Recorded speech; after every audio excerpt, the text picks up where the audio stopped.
ആദ്യം അണ്ടർ 15,000 സെഗ്മെന്റിൽ not 50 S എന്ന ഫോൺ കൊണ്ടുവന്നിട്ട് മാർക്കറ്റ് കീഴടക്കി. ഇപ്പോൾ ഇതാ അണ്ടർ 20,000 സെഗ്മെന്റ് ഭരിക്കാനായി GT30 എന്ന ഫോൺ ലോഞ്ച് ചെയ്യുകയാണ് Infinix. Flat AMOLED display, proper dual camera setup, LPDDR5X Ram എന്നിങ്ങനെ നമ്മൾ ആഗ്രഹിച്ചതെല്ലാം ഈ ഫോണിൽ കാണാൻ സാധിക്കും. അതേസമയം നമ്മൾ നിർബന്ധമായും ശ്രദ്ധിക്കേണ്ട ചില പോരായ്മകളും ഇവിടെയുണ്ട്. എല്ലാം അറിയാം ഈ വീഡിയോയിൽ. ഫോണിന്റെ ബിൽഡ് ക്വാളിറ്റിയെ കുറിച്ച് പറയുകയാണെങ്കിൽ ഇവിടെ പ്ലാസ്റ്റിക് മെറ്റീരിയൽ തന്നെയാണ് ബാക്ക് സൈഡിലും ഫ്രെയിമിലും ഒക്കെ ഉപയോഗിച്ചിരിക്കുന്നത്. ആൻഡ് വളരെ slim and light weight form ഫാക്ടറിലാണ് ഈ ഫോൺ വരുന്നത്. ബാക്ക് സൈഡിൽ നമുക്ക് വൈറ്റ് LEDs കാണാൻ സാധിക്കും. അതോടൊപ്പം ഷോൾഡർ ട്രിഗർ ബട്ടൺസ് കൂടി ഇതിൽ വരുന്നുണ്ട്. അതിന്റെ ഉപയോഗം വീഡിയോയുടെ അടുത്ത ഭാഗത്തിൽ നമുക്ക് ഡിസ്കസ് ചെയ്യാം. ആൻഡ് IP64 റേറ്റിംഗ് ആണ് നമുക്കിവിടെ കാണാൻ സാധിക്കുക. ഈ പ്രൈസ് പോയിന്റിൽ തീർച്ചയായിട്ടും നമുക്ക് IP69 റേറ്റിംഗ്, മിലിറ്ററി ഗ്രേഡ് ഡ്യൂറബിലിറ്റിയുടെ സർട്ടിഫിക്കേഷൻ ഇതെല്ലാം തരുന്ന മറ്റ് ഓപ്ഷനുകൾ കാണാൻ സാധിക്കും. പക്ഷേ ഈ ഫോണിനെ വ്യത്യസ്തമാക്കുന്ന ചില കാര്യങ്ങളുണ്ട്. ഫസ്റ്റ്ലി ഇതിൻ്റെ ഡിസ്പ്ലേ. ഇവിടെ വരുന്നത് 6.78 ഇഞ്ചിൻ്റെ 1.5K റെസൊല്യൂഷനുള്ള ഫ്ലാറ്റ് ആമോലെഡ് ഡിസ്പ്ലേ ആണ്. 144 ഹെർട്സിന്റെ റീഫ്രഷ് റേറ്റ് ഉണ്ട്. പക്ഷേ ഇത് ആപ്പ് സ്പെസിഫിക് ആണ്. 1-2 ആപ്ലിക്കേഷൻസിൽ മാത്രമേ ഇത്രയും ഹൈ റീഫ്രഷ് റേറ്റ് നമുക്ക് എക്സ്പീരിയൻസ് ചെയ്യാൻ സാധിക്കൂ. ത്രൂ ഔട്ട് ദ സോഫ്റ്റ്വെയർ ഇവിടെ 120 ഹെർട്സ് തന്നെയാണ് മോസ്റ്റ്ലി ഉപയോഗിച്ചിരിക്കുന്നത്. ഹൈ ബ്രൈറ്റ്നസ് മോഡിൽ 1600 നിറ്റ്സ് വരെ ഇത് പോകും. സോ നല്ല ഔട്ട്ഡോർ വിസിബിലിറ്റി ഇതിനുണ്ട്. ഓൾസോ PWM ഡിമ്മിങ് വരുന്നത് കൊണ്ട് തന്നെ ലോ ബ്രൈറ്റ്നസ്സിലും ഈ ഡിസ്പ്ലേ നമുക്ക് വലിയ സ്ട്രെയിൻ ഇല്ലാണ്ട് ഉപയോഗിക്കാൻ സാധിക്കും. യൂട്യൂബിൽ 4K HDR വീഡിയോസ് പ്ലേ ചെയ്യാനുള്ള സപ്പോർട്ട് ഉണ്ട്. ആൻഡ് ഗൊറില്ല ഗ്ലാസ് 7 പ്രൊട്ടക്ഷൻ കാണാൻ സാധിക്കും. അതിന് ഡിസ്പ്ലേ ഫിംഗർ പ്രിന്റ് സെൻസറും വരുന്നുണ്ട്. പെർഫോമൻസ് സെക്ഷനിലേക്ക് വന്നു കഴിഞ്ഞാൽ ഇവിടെ കമ്പനി ഇതിനെ ഒരു ഗെയിമിംഗ് ഫോൺ ആയിട്ടാണ് മാർക്കറ്റ് ചെയ്തിരിക്കുന്നത്. But in reality it's an all-rounder phone. Because ഇവിടുത്തെ ചിപ്സെറ്റ് നമ്മൾ അണ്ടർ 15,000 സെഗ്മെന്റിൽ കാണുന്ന Dimensity 7300 ഒരു റീബ്രാൻഡഡ് വേർഷനാണ്. ഇത് തന്നെയാണ് നമ്മൾ മോട്ടോയുടെ ഫോണിലും വിവോയുടെ ഇപ്പം ഇറങ്ങിയ ഫോണിലും ഒക്കെ കണ്ടുവന്നത്. പക്ഷേ ഇവിടെ LPDDR5X റാം ഉണ്ട്. അതുകൊണ്ട് തന്നെ AnTuTu സ്കോർ വളരെ സ്റ്റേബിൾ ആയിട്ട് 7 lakhs മേലേക്ക് പോകുന്നുണ്ട്. ആൻഡ് UFS 2.2 സ്റ്റോറേജ് ആണ് നമുക്കിവിടെ കാണാൻ സാധിക്കുക.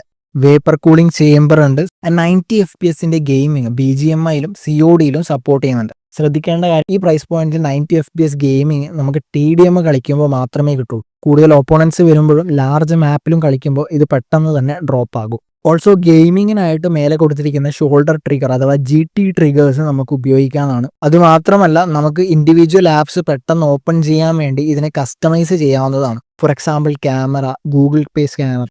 ഫോണിന്റെ സോഫ്റ്റ്വെയർ നോക്കുകയാണെങ്കിൽ XOS 15 അതായത് Android 15 ബേസ് ചെയ്തിട്ടുള്ള സോഫ്റ്റ്വെയറിലാണ് ഇത് വരുന്നത്. ആൻഡ് ആക്ച്വലി ഇവർ 2+3 years ഓഫ് അപ്ഡേറ്റ്സ് പ്രോമിസ് ചെയ്തിട്ടുണ്ട്. കുറച്ച് അനാവശ്യ ആപ്ലിക്കേഷൻസ് വരുന്നുണ്ട്, എല്ലാം നമുക്ക് ഡിലീറ്റ് ചെയ്യാൻ പറ്റും. സോ ക്ലീനബിൾ സോഫ്റ്റ്വെയർ ആണ്. App opening and closing animations ഉണ്ട്. ഫീച്ചേഴ്സിനെ കുറിച്ച് പറയുകയാണെങ്കിൽ circle to search, AI eraser, AI image enhancer, Folax AI assistant, note assistant, AI image generation എന്നിങ്ങനെ നിരവധി ഫീച്ചേഴ്സ് വേണ്ടതും വേണ്ടാത്തതുമായത് നമുക്കിവിടെ കാണാൻ സാധിക്കും. ക്യാമറ സെക്ഷനിലേക്ക് വന്നു കഴിഞ്ഞാൽ ബാക്ക് സൈഡിൽ 64+8 മെഗാ ഒരു ഡുവൽ ക്യാമറ സെറ്റപ്പ് ആണ് വരുന്നത്. ആൻഡ് ഇതിന്റെ മെയിൻ സെൻസർ സോണി IMX682 ആണ്. ആൻഡ് നോ, ഇവിടെ OIS സപ്പോർട്ട് ഇല്ല. ഫോട്ടോസ് നോക്കുവാണെങ്കിൽ ന്യൂട്രൽ കളേഴ്സ് ആണ് ഇത് പ്രൊഡ്യൂസ് ചെയ്യുന്നത്. നോട്ട് 50S ഒക്കെ നോക്കുവാണെങ്കിൽ കുറച്ചും കൂടെ വൈബ്രന്റ് ആയിരുന്നു. ഇവിടെ വളരെ നാച്ചുറൽ കളേഴ്സ് ആണ് നമുക്ക് കാണാൻ സാധിക്കുക. സ്കിൻ ടോൺ അത്യാവശ്യം നന്നായിട്ട് മാനേജ് ചെയ്യുന്നുണ്ട്. 2x പോർട്രേറ്റ്സ് എടുക്കാനുള്ള ഓപ്ഷൻ ഉണ്ട്. ആൻഡ് ഫോട്ടോസിൽ അത്യാവശ്യം നല്ല ഡീറ്റെയിൽസും ഉണ്ട്. ലോ ലൈറ്റ് ഫോട്ടോസ് നോക്കുവാണെങ്കിൽ ഇവരുടെ ഇമേജ് പ്രോസസ്സിംഗ് വളരെ മികച്ചതായതുകൊണ്ട് തന്നെ നോയ്സും കുറവാണ്. സെൽഫി ക്യാമറ 13 മെഗാ ആണ്. ആൻഡ് ഡീസെന്റ് ആയിട്ടുള്ള ഫോട്ടോസ് ഇവിടെയും നമുക്ക് എടുക്കാൻ സാധിക്കും. വീഡിയോ സെക്ഷനിലേക്ക് വന്നു കഴിഞ്ഞാൽ 4K 30 FPS videos front and back camera ഉപയോഗിച്ച് നമുക്ക് ഷൂട്ട് ചെയ്യാൻ പറ്റും. ആൻഡ് രണ്ട് വശത്തും അത്യാവശ്യം നല്ല സ്റ്റെബിലിറ്റി ഉണ്ട്. ഫോണിന്റെ കണക്ടിവിറ്റിയെ കുറിച്ച് പറയുകയാണെങ്കിൽ 12 5G ബാൻഡ്സ് ഉണ്ട്, Wi-Fi 6, Bluetooth 5.4 ഇതിന്റെ സപ്പോർട്ട് ഉണ്ട്.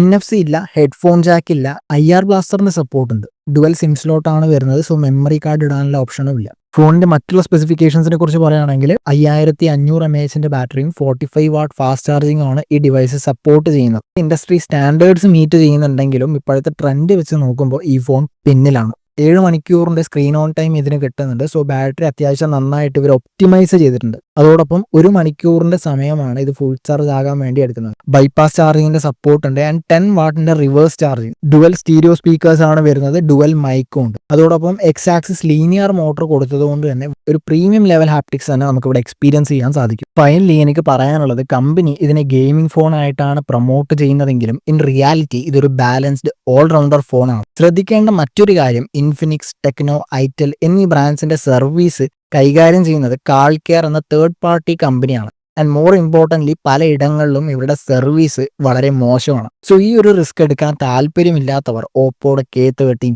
വിവോ T4R എന്നീ ഫോണുകൾ നോക്കുന്നതായിരിക്കും കുറച്ചുകൂടി നല്ലത്.